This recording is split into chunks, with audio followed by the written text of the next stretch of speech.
नमस्कार दर्शकों, स्वागत है आप सबों का जिंदगी बने आसान के एक और एपिसोड की। आज हमारे साथ जो जुड़ रहे हैं हमारी गेस्ट, वैसे तो उन्हें किसी इंट्रोडक्शन की जरूरत नहीं है, अपने आप में वो एक बहुत बड़ी हस्ती हैं।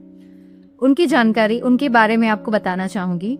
सरला बिरला यूनिवर्सिटी रांची से फॉर्मर एचओडी रह चुके हैं योग और नेचुरोपैथी डिपार्टमेंट में। वो पेशे से प्रोफेसर रह चुके हैं, डॉक्टर रह चुके हैं और अभी भी कईयों के जीवन को उन्होंने योग के माध्यम से, अपनी चिकित्सा के माध्यम से परिवर्तित किया है, उनके स्वास्थ्य को सुधारा है, उन्हें एक नई दिशा दी है जीवन जीने की। ऐसे गेस्ट से मिलाकर आज आपको मुझे बहुत खुशी हो रही है और जानेंगे हम इनसे योग के विषय में, जीवन जीने की शैली के विषय में, आज के हालातों में कैसे अपनी लाइफ को कंफर्टेबल बनाया जाए। तो चलिए मिलते हैं आज के हमारे गेस्ट से, राकेश बरासर जी से। थैंक यू सो मच अपने इस चैनल में बुलाने के लिए, और मुझे भी अच्छा लगेगा मैं आपके चैनल के माध्यम से अपनी बात लोगों तक पहुंचा सकूं और उनके जीवन में कुछ सकारात्मक परिवर्तन ला सकूं। जी बहुत बहुत धन्यवाद राकेश बरासर जी, स्वागत है आपका हमारे शो जिंदगी बने आसान में। तो जैसा कि आपके बारे में बताया मैंने अभी कि आप पूर्व योग और नेचुरोपैथी डिपार्टमेंट के एचओडी रह चुके हैं जी। तो आप अपना अनुभव बताइए, क्या है योग और क्या है नेचुरोपैथी? देखिए, योग जो है, अगर शाब्दिक रूप से हम अगर देखें, शाब्दिक इसके अर्थ को जानना चाहें तो योग मतलब होता है जोड़ना। ठीक है, व्यक्ति को व्यक्ति से जोड़ना, व्यक्ति को खुद से जोड़ना। और एक मैं बहुत छोटा सा कुछ पंक्ति का कहानी सुनाऊंगा तो आप उससे योग को बहुत ही और अच्छे ढंग से समझ सकेंगे। तो एक बार एक गुरुकुल में स्वामी जी कुछ बच्चों को पढ़ा रहे थे। उन्होंने बच्चों से पूछा कि एक और एक का योग क्या होगा। तो कुछ बच्चों ने एक और एक का योग 2 बोला, कुछ ने एक और एक 11 बोला। फिर स्वामी जी ने उसको एक्सप्लेन किया, समझाया कि एक और एक का योग जो है वो एक होगा। कैसे? जैसे एक और एक का योग जब एक होगा तभी वो योग होगा।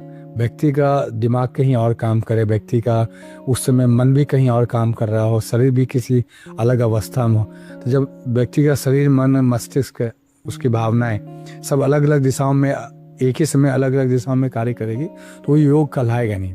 तो जो भी व्यक्ति एक समय में जो भी कार्य कर रहा हो उस समय उसका मन भी उसमें लगे, उसका दिमाग भी लगे, शरीर भी संलग्न हो तो स्वाभाविक है, तब वो योग कहलाएगा। तो योग का अर्थ ही हो गया कि हमारा शरीर, मन, हमारी आत्माएं, हमारी भाव उस कार्य में पूर्ण रूप से संलग्न हो तो वो योग कहलाएगा। और अगर प्राकृतिक चिकित्सा के हिसाब से हम देखें और योग के हिसाब से देखें तो दोनों जो है व्यक्ति को स्वस्थ जीवन प्रदान करने वाला एक विद्या है।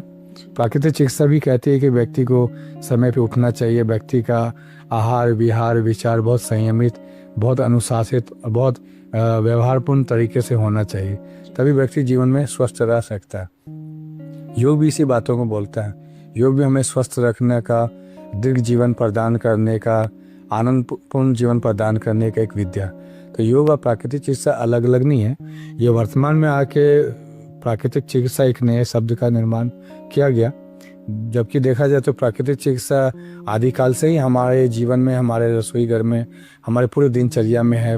पहले भी लोगों को पेट में गैस होता था तो जो हमारे दादी नानी या घर में बड़े बुजुर्ग होते थे वो उनको अजवाइन वगैरह खिलाया करते थे या हल्का गर्म पानी वगैरह पिलाया करते थे, टहलने के लिए बोला करते थे, उनसे ठीक हो जाए। तो योग प्राकृतिक चिकित्सा एक ही है। जैसे जैसे समय बढ़ रहा है, बीतता जा रहा है, तो हम उनको अलग अलग शब्दों में, अलग अलग विभागों में बांटते जा रहे हैं। और वस्तुतः योग, प्राकृतिक चिकित्सा, आयुर्वेद, ये सारी चीज़ें ही एक है। और सबका जो मूल उद्देश्य है वो ये है कि व्यक्ति स्वस्थ, सुंदर, आरोग्य और आनंदपूर्ण जीवन व्यतीत करे। जी सर, नेचुरोपैथी, जैसा कि आप इसके रह चुके हैं एचओडी, तो नेचुरोपैथी जो आप बता रहे हैं ये हो गया आयुर्वेदिक या कुछ अलग है दोनों? जी, आयुर्वेद अगर आपको संधि विच्छेद करें तो आयुर और वेद मतलब ज्ञान प्रदान करने वाला पुस्तक। तो किस चीज का ज्ञान प्रदान करने वाला पुस्तक? आयु का।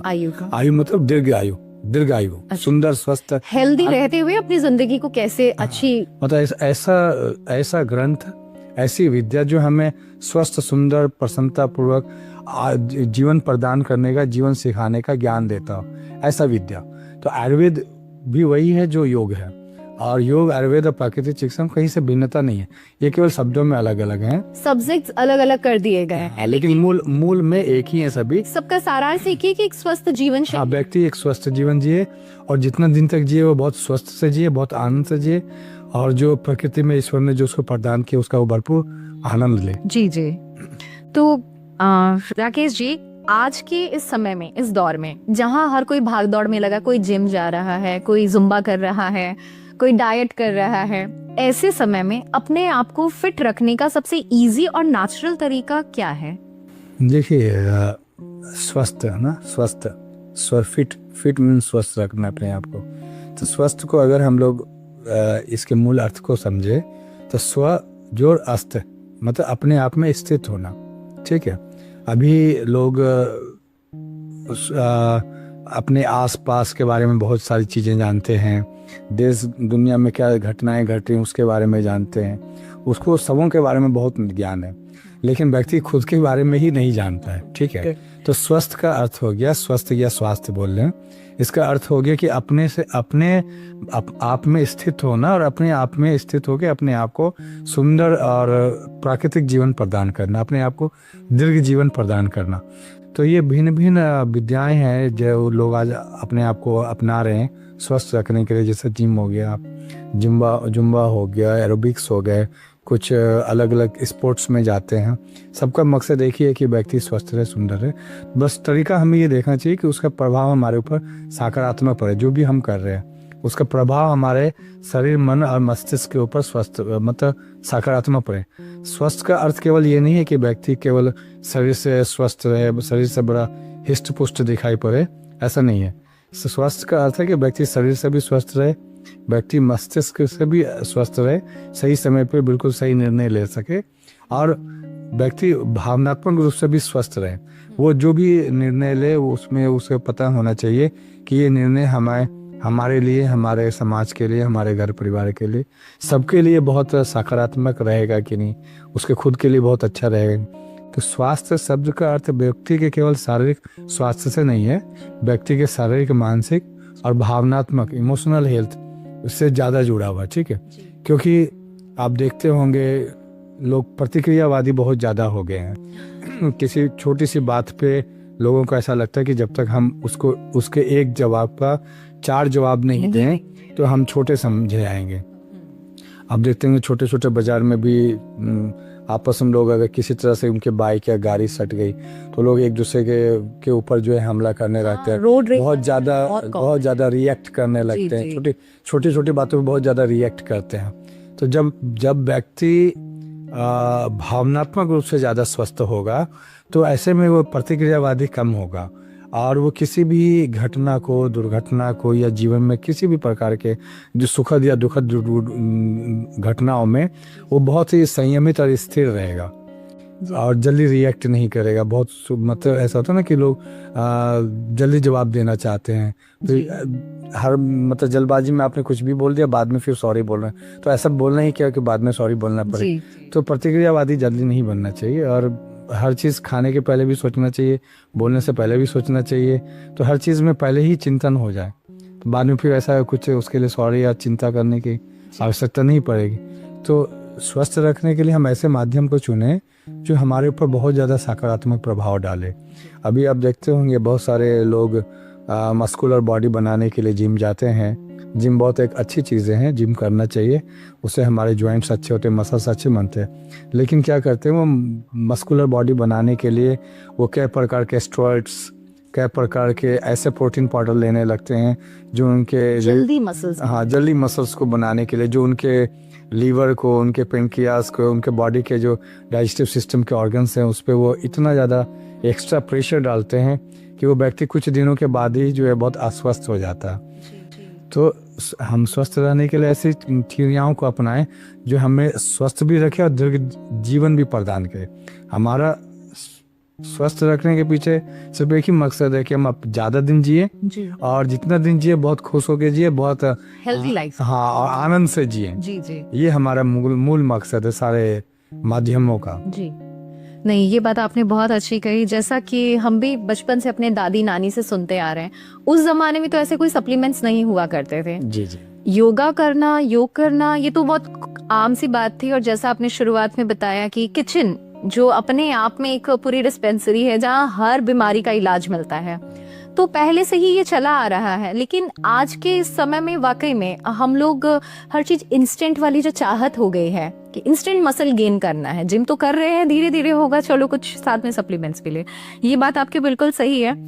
राकेश जी, योग का आज के इस समय में इम्पोर्टेंस क्या है? अध्यात्म का मतलब योग और अध्यात्म क्या हैंड टू हैंड चलते हैं? इन दोनों का एक ही पाथ है या फिर दोनों चीजें अलग अलग हैं, अध्यात्म और योग? जैसा मैंने आपको पहले ही बोला कि योग का जो मूल अर्थ है ना, खुद से खुद को जोड़ना। योग बोलने, जोड़ बोलने, प्लस बोलने, यूनाइट बोलने, इस सबका जो मेन मकसद है, जो मेन उद्देश्य है, ये है कि व्यक्ति को खुद से खुद को जोड़ना। ठीक है, तो अध्यात्म, अगर हम इसका संधि विच्छेद करें इस शब्द का, तो अध्ययन जोड़ आत्मा, मतलब अपने से अपने आप का अध्ययन करना, ये है अध्यात्म। योग भी हमें यही सिखाता है कि खुद से खुद को जोड़ना। तो अध्यात्म, ये शब्द अलग अलग हैं। योग एक अलग शब्द है, अध्यात्म एक अलग शब्द है, आयुर्वेद एक अलग शब्द है, प्राकृतिक चिकित्सा एक अलग शब्द अलग है, शब्दों में भिन्नता है, लेकिन जो अर्थ है वो सब में समानता है। सब में समानता ये है आर्थिक अर्थ के रूप में कि हमें खुद से जुड़ना है सबसे पहले। राकेश जी, आज के समय में बच्चों की ये एक बहुत बड़ी मेजर इशू है, टीवी बिना, मोबाइल के बिना खाना नहीं खाएंगे, इसके बारे में आपकी क्या राय है? बच्चे के लिए जो सबसे अच्छे तरीके ये हैं कि आप बच्चे की प्रेरणा बने। आप जो काम करेंगे, आप अगर खाना खाते हुए मोबाइल चलाएंगे, खाना खाते हुए आप टीवी देखेंगे, चैनल्स चेंज करेंगे, चैनल्स पे चैनल्स, तो बच्चे भी स्वाभाविक है कि उसको अडॉप्ट करेंगे, है ना, बच्चे आपका अनुसरण करेंगे। तो बच्चों को बहुत ज़्यादा उपदेश देके, बहुत ज़्यादा प्रवचन देके, बहुत ज़्यादा दबाव देके हम उनको डिसिप्लिन बनाना चाहते हैं। डिसिप्लिन में जो संभव नहीं है, ठीक है, तो हम पहले खुद ही उसका अनुपालन करें, और हम बच्चे हमें वैसा जैसा देखेंगे वो खुद ही उसका अनुपालन करेंगे। फिर वो खुद ही खाना खाने के लिए या खाते समय मोबाइल को यूज़ नहीं करेंगे। तो हमें चाहिए कि बच्चों को कुछ शारीरिक क्रिया से भी जोड़ें। जैसे ये बच्चे खाने नहीं खा रहे हैं तो ज़्यादातर माँ या ज़्यादातर उनके पिता जो है उनको टीवी खोल के दे देते हैं, या मोबाइल पे कोई यूट्यूब पे ऐसा गाना लगा दिया, बच्चे उसको सुन के। तो जब हम ही ऐसा करते हैं तो बच्चे के मतलब वो अपेक्षा नहीं रख सकते। तो हमें बच्चों को कुछ आउटडोर गेम्स में इन्वॉल्व करना चाहिए, उनको ऐसे खेलों में संलग्न करना चाहिए जिसमें उनकी शारीरिक क्रिया हो। क्योंकि जब शरीर उनका थकेगा, शरीर उनका दौड़ेगा, तो उनके जो एक्टिविटीज़ है वो क्रिएटिव बनेगा, रचनात्मक प्रवृत्ति का जो है ना उनमें निर्माण होगा। तो जैसा राकेश जी आपने बच्चों की हेल्थ के बारे में बताया, उनके कंसंट्रेशन, उनकी लाइफस्टाइल के बारे में बताया कि उसमें पेरेंट्स का क्या रोल है, अब थोड़ा आज के समय में महिलाओं की भिन्न भिन्न समस्याएं आती हैं, और एलोपैथी, होम्योपैथी, आयुर्वेदा, हर तरह के इलाज कराने के बावजूद एक हेल्दी लाइफ नहीं है, तो उसके विषय में आपका क्या कहना है? देखिए, ये जो हमारी भारतीय सभ्यता संस्कृति है, इसमें कुछ परंपराएं बहुत पहले से बनी आ रही है, चलती आ रही हैं। अब उसका अच्छा प्रभाव भी है, उसका खराब प्रभाव भी है। और अभी के समय में जो अभी चीज़ हम खाते हैं वो इतना शुद्ध नहीं रह गया है कि हमें वो पर्याप्त पोषण दे सके। और महिलाएं अक्सर ये करती है कि वो घर के सारे काम निपटाने के बाद, बच्चों को स्कूल भेजने के बाद, हस्बैंड को ऑफिस भेजने के बाद फिर काफ़ी लेट से खाते हैं। और अगर शारीरिक स्वास्थ्य के दृष्टिकोण से देखा जाए तो ये बहुत ही गलत है। तो जो महिलाओं के अस्वस्थ होने का जो एक बहुत बड़ा कारण आप मूल में जो देखेंगे ना कहीं से भावनात्मक तनाव, घर के जो माहौल हैं या जो उनके हस्बैंड हैं या घर के जो सदस्य हैं, उनके साथ कहीं ना कहीं भावनात्मक या मानसिक तालमेल नहीं बैठा पाना। ठीक है, ये एक बहुत बड़ा कारण है जो उनको अस्वस्थ कर रहा है। इसलिए आप देखेंगे कि वर्तमान में 60% से ज़्यादा महिलाएं जो थायराइड से ग्रसित हैं, या मोटापा उनमें काफ़ी ज़्यादा बढ़ रहा है, या तो बहुत ज़्यादा वेट बढ़ रहा है, वेट गेन कर रही हैं, या तो बिल्कुल ही वो वीक हो जा रहे हैं, एनीमिक होते जा रहे हैं। ठीक है, तो ये दर्शाता है कि कहीं ना कहीं से हमारी घर की महिलाएं भावनात्मक रूप से बहुत ज़्यादा अस्वस्थ हैं। तो एक महिला जब घर के मतलब जब आप अपने ऊपर खास ध्यान देंगे तो उसका सबसे बड़ा रिजल्ट पूरे ही परिवार पर देखने को मिलेगा। और आधी आबादी हैं, मातृशक्ति हैं। और तो मैं बोलूँगा कि इनको अपने खाने का बहुत ज़्यादा ध्यान रखना चाहिए और जो भावनात्मक स्वास्थ्य के प्रति ज़्यादा जागरूक रहना चाहिए। छोटे छोटे बातों पे ज़्यादा उलझना नहीं चाहिए, ज़्यादा छोटी बातों पे ध्यान देनी नहीं चाहिए। जब ऐसा करेंगे तो धीरे धीरे स्वाभाविक है कि ये बहुत स्वास्थ्य लाभ को प्राप्त करेंगे। जी, अब तक आपसे हुई कॉन्वर्सेशन से हमारे दर्शक भी समझ रहे होंगे और मैंने भी ये अनुभव किया कि सबसे पहले खुद पे वर्क करना है, चाहे वो शरीर हो, मानसिक हो, चाहे इमोशनली हो, सामाजिक हो। हम खुश रहेंगे तो हम दूसरों को खुश रख सकेंगे। आपका ये मैसेज जो आप बता रहे हैं ये एक बहुत अच्छा एक मंत्र है। आशा है कि हमारे दर्शक ये बिल्कुल समझ पा रहे हैं और राकेश जी के अनुभव से हम जरूर हमारे जीवन में बहुत परिवर्तन लाएंगे। दर्शकों, अगर आपके मन में अभी भी योग से, नेचुरोपैथी से या किसी भी चीज से रिलेटेड, शारीरिक समस्याओं से रिलेटेड कोई भी सवाल है तो आप हमसे जरूर पूछिए। जरूर हमारे नेक्स्ट टाइम जब भी एपिसोड हम शूट करेंगे आपके सवालों पे चर्चा की जाएगी और आशा करते हैं राकेश जी आप जरूर उनका जवाब देंगे। आपका बहुत बहुत धन्यवाद हमारा निमंत्रण स्वीकार करने के मेरा लिए। भी आप सबों को बहुत बहुत धन्यवाद कि आपने हमें एक मौका दिया अपनी बातों को आपके सामने रखने के लिए। ये एक छोटी सी पहल है हमारी कि समाज में जागरूकता फैले निश्चित। अपने खुद के प्रति, और आपने जिस तरह से समझाया ये डेफिनेटली है जो मोटिव है हमारा इस एपिसोड को शूट करने का उसे जरूर पूरा करेगा। आज के इस एपिसोड को लेकर एक सारांश, एक छोटी सी बात जो मुझे आज एक लाइन याद आ रही, मतलब 4 लाइन की एक छोटी सी कविता है। जिंदगी आसान नहीं होती, इसे बनाना पड़ता है, कुछ अंदाज से और कुछ नजरअंदाज से। जैसा राकेश जी ने कहा, खाने पीने में संयम जो आज की जनरेशन में भी नहीं करती हूँ। जहाँ समोसे दिखेंगे वहाँ कुछ याद नहीं आएगा, मिठाई दिखेगी याद नहीं आएगा, पर आज आपने जो बताया ये डेफिनेटली मुझे कुछ भी करने से पहले एक बार सोचने के लिए पॉज करेगा और ये शायद हमारे दर्शक भी फील करे। राकेश जी, आपके इस गुह्य ज्ञान के लिए आपका फिर से बहुत बहुत धन्यवाद। नमस्कार।